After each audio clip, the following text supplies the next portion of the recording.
Bonjour à tous et bienvenue dans cette nouvelle vidéo sur le logiciel Fusion 360. Donc dans la vidéo d'aujourd'hui, c'est cette pièce que nous allons dessiner ensemble. Comme nous faisons habituellement pour les géométries complexes, nous allons nous servir d'une photo pour modéliser cette pièce.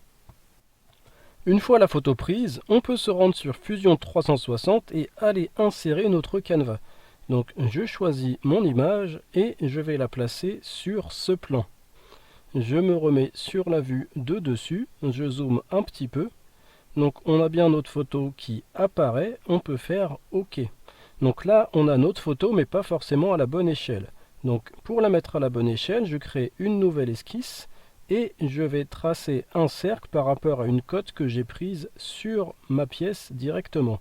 Donc c'est une cote de 25,6 qui correspond à l'alésage central. Donc je vais pouvoir recalibrer ma photo grâce à ce diamètre.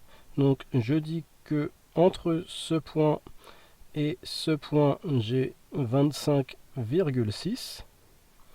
Je fais entrer. Donc j'ai maintenant ma photo qui est à la bonne dimension mais pas forcément bien positionnée. Donc je vais modifier mon canevas et je vais replacer ma photo. Donc je replace au mieux. Et une fois que la photo est bien positionnée, je peux faire OK. Je vais maintenant pouvoir retourner dans mon esquisse et continuer le contour de ma pièce. Donc je prends la fonction ligne, je viens dessiner ici ce contour. Hop, voilà. Donc avant de mettre des cotes, je vais déjà pouvoir mettre des contraintes. Donc je réaffiche mon origine et je vais mettre une contrainte de symétrie entre ce trait et ce trait par rapport à cet axe. Je vais maintenant pouvoir coter cette forme. Donc je prends mon outil cote.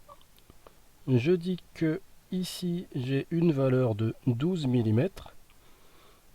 Et je peux également placer une cote entre ce trait et mon origine.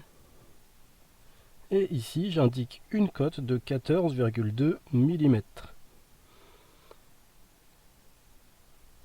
Donc, on voit que mon image n'est pas exactement bien positionnée. Donc, je vais remodifier le canevas et je vais essayer de positionner au mieux ma photo.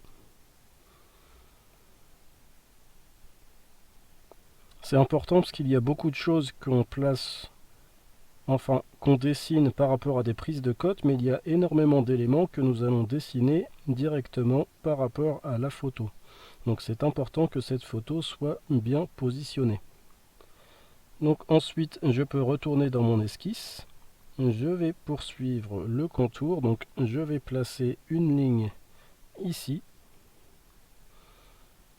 Je vais coter cette ligne par rapport à l'origine et j'indique une valeur de 11,2 mm.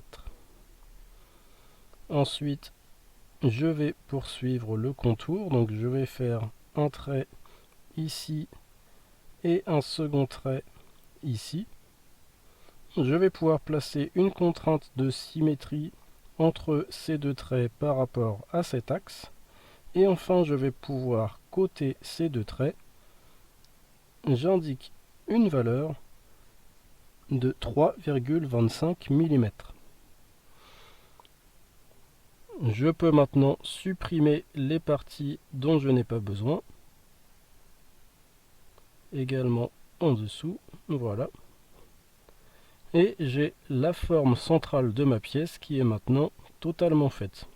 Donc on va passer à la suite. Je refais un cercle qui part de l'origine et j'indique une valeur de diamètre de 70 mm. Ensuite, je vais venir placer un cercle ici. J'indique une valeur de diamètre de 14 mm et je viens repositionner le cercle par rapport à la photo.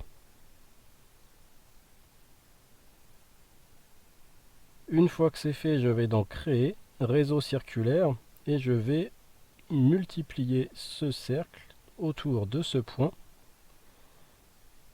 Donc hop, j'augmente la quantité au fur et à mesure jusqu'à être aligné avec les formes de ma photo. Donc 12, ça paraît pas mal, je peux faire OK. Par contre, je n'ai pas besoin de tous les cercles, donc je peux supprimer 2 cercles en haut et 2 cercles en bas.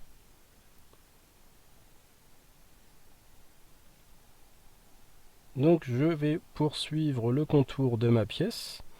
Je vais venir tracer des lignes ici de cette façon en décalquant la forme sur la photo. Donc je place hop, un premier trait comme ça, je me décale, je remonte ici, je me décale sur la droite, je redescends, je me décale encore une fois et je remonte jusqu'en haut. Donc je peux mettre tout de suite des contraintes de symétrie entre ces deux traits par rapport à cet axe, également entre ces deux traits par rapport à cet axe. Je vais replacer pour que ça se superpose au mieux par rapport à la photo. Il y a une cote que j'ai pu prendre sur la pièce, c'est la cote entre ce trait et mon origine. Donc je vais pouvoir renseigner ici une valeur de 25,8 mm. Donc pour le reste, hop, je peux placer une cote ici en me rapprochant au plus près de ce que je trouve par rapport à la photo. Donc pareil ici, je vais mettre 12 mm. Et il va me manquer une cote entre ce trait et mon origine. Et j'indique une valeur de 19,5 mm. Donc il me manque ici un trait qui est resté en bleu, donc je dis qu'il est collinéaire par rapport à celui-ci. Et j'ai ma forme qui est maintenant totalement noire, donc totalement cotée. Je vais pouvoir faire ici des congés.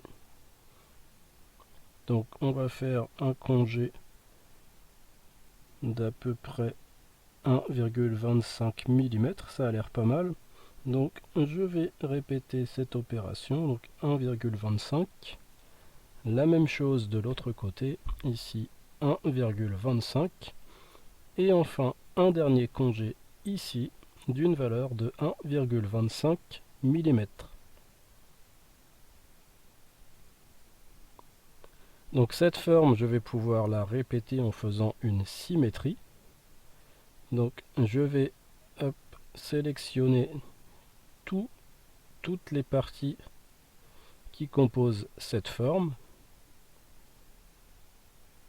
Donc je sélectionne tous les traits.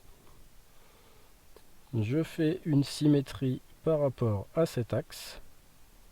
Donc on voit la forme qui apparaît en bas et je peux faire OK. Donc maintenant que tous ces éléments sont faits, je peux quitter cette esquisse. Hop, je cache la photo et à partir de cette esquisse, je vais pouvoir faire une extrusion dans cette direction d'une valeur de 7 mm. Donc je vais pouvoir rajouter des congés sur ces arêtes. Je me remets sur la vue de haut, je peux réafficher ma photo et je vais placer mes congés de cette façon. Donc si on regarde par rapport à la photo, on peut mettre des congés de 5 mm. Donc je fais une petite rotation, je peux recacher la photo et on va poursuivre la modélisation. On va maintenant venir modéliser les deux crochets qui sont sur les côtés de la pièce. Donc je crée une nouvelle esquisse sur ce plan. Donc je fais une petite rotation et je vais pouvoir commencer le contour. Donc je prends mon outil ligne et je viens tracer le contour de ces crochets, donc sans mettre de code pour le moment. Je viens représenter la forme globale. Donc je descends de cette façon. Donc ensuite je vais reprendre de l'autre côté. Je poursuis le contour. Je redescends. Ok. Je viens placer un trait de cette façon, donc en m'alignant par rapport au précédent trait. Et enfin, je viens faire un arrondi à l'aide d'une spline, donc en plaçant 3 points. Donc, hop, je replace mes 3 points et je n'oublie pas de valider la spline. Donc maintenant, je vais pouvoir placer des contraintes. Donc une contrainte de coïncidence entre ce trait et ce point, entre ce trait et ce point. Je vais pouvoir coter l'épaisseur de ce crochet. Donc entre ces deux lignes, j'indique 2 mm. La même chose ici, j'indique une valeur de 2 mm. Et enfin, ici, j'indique également une valeur de 2 mm. Donc ensuite, je vais pouvoir coter cette hauteur, donc 8,3 mm. Et enfin, entre ce trait up 5,5 et la hauteur totale, donc ici, je replace d'abord une valeur de 2. Et pour la hauteur totale, donc entre ce trait, hop, donc hop, entre ce trait et ce trait, j'indique une valeur de 12,8 mm. Je replace un peu ma spline et je vais indiquer une valeur entre ce point hop, et donc j'ai du mal à sélectionner le point supérieur, donc entre ce point et ce point, j'indique une valeur de 5 mm. Entre hop, ce point et ce trait, j'indique une valeur de 2,5 mm. Et enfin, entre ce point et ce trait, j'indique une valeur de 3,5 mm. Donc le contour est maintenant fait, entièrement coté parce qu'on voit qu'il est totalement noir. Donc je vais faire une symétrie de ce premier crochet. Donc là j'ai sélectionné un peu trop d'éléments. Donc je vais sélectionner les éléments un par un. Je sélectionne tout le contour de ce premier crochet et j'en fais une symétrie par rapport à cet axe. Donc on voit le crochet qui apparaît de l'autre côté. Donc je vais pouvoir quitter cette esquisse et à partir de cette esquisse, je vais faire une nouvelle extrusion. Donc je sélectionne les deux crochets. Dans type d'étendue, je mets vers l'objet. Je fais une petite rotation et je fais mon extrusion jusqu'à cette face. Et je peux faire OK. Donc j'ai mes deux crochets qui sont apparus. Donc nous allons les finaliser en rajoutant des congés. Donc je rajoute des congés sur ces arêtes et je renseigne une valeur de 2 mm. Je vais également ajouter des congés à l'intérieur, donc sur cette arête et sur cette arête, et la même chose pour l'autre crochet. Donc je sélectionne les deux arêtes et je renseigne une valeur de 0,5 mm. Donc j'ai la forme globale qui est faite. Je vais rajouter des congés également sur tout le contour de cette pièce, donc sur toutes les arêtes vives. Donc je sélectionne ces arêtes et je vais faire la même chose de l'autre côté. Je sélectionne toutes ces arêtes vives. Voilà. Et je renseigne une valeur de 2 mm. Donc la forme globale est faite, donc il va me manquer 4 petites extrusions sur le dessus de la pièce.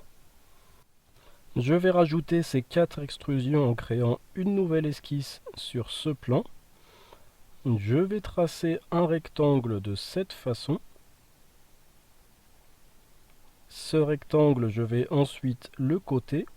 Donc je renseigne une valeur ici de 10 mm et une valeur entre ces deux traits de 1,75 mm.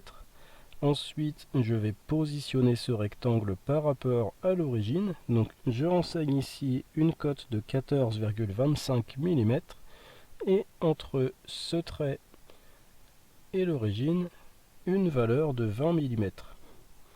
Je vais pouvoir créer une symétrie de ce rectangle. Donc je prends l'outil symétrie miroir, je sélectionne les 4 côtés de ce rectangle et je crée une symétrie par rapport à cet axe. Je vais pouvoir recommencer la même opération. Donc je sélectionne les 4 côtés de ce rectangle, les 4 côtés du second et je crée une symétrie cette fois-ci par rapport à cet axe. Et je peux faire OK. Je peux quitter cette esquisse et à partir de cette esquisse faire une extrusion, sélectionner les 4 rectangles et extruder dans cette direction d'une valeur de 10 mm. Ensuite, on va faire des congés sur ces arêtes. Donc pour les 4 rectangles, je sélectionne donc toutes les arêtes sur lesquelles je souhaite faire des congés et je crée des congés d'une valeur de 5 mm. Donc les 4 extrusions sont faites, il va maintenant falloir les percer. Je crée une nouvelle esquisse sur ce plan, je viens tracer un cercle d'un diamètre de 3,2 mm. J'en trace un second ici. Donc je m'aligne, je trace le cercle de 3,2 mm. Je dis qu'il est concentrique par rapport à cet arrondi et je peux quitter cette esquisse. Je vais maintenant faire une dernière extrusion. Je sélectionne ces 2 cercles et j'extrude dans cette direction à travers toute la pièce. La modélisation est maintenant terminée, pas besoin de refaire tous les évinements et les nervures qui étaient prévus à l'origine pour de l'injection plastique. Pour de l'impression 3D, nous pouvons rester sur cette forme. La vidéo est maintenant terminée, j'espère que celle-ci vous aura plu et vous aura été utile. D'ailleurs, je vous invite à me mettre un petit pouce bleu si la vidéo vous a plu et à me laisser vos impressions dans les commentaires. Je vous invite également à vous abonner à la chaîne pour les personnes dont ce n'est pas encore le cas. Et moi je vous dis à bientôt pour une prochaine vidéo.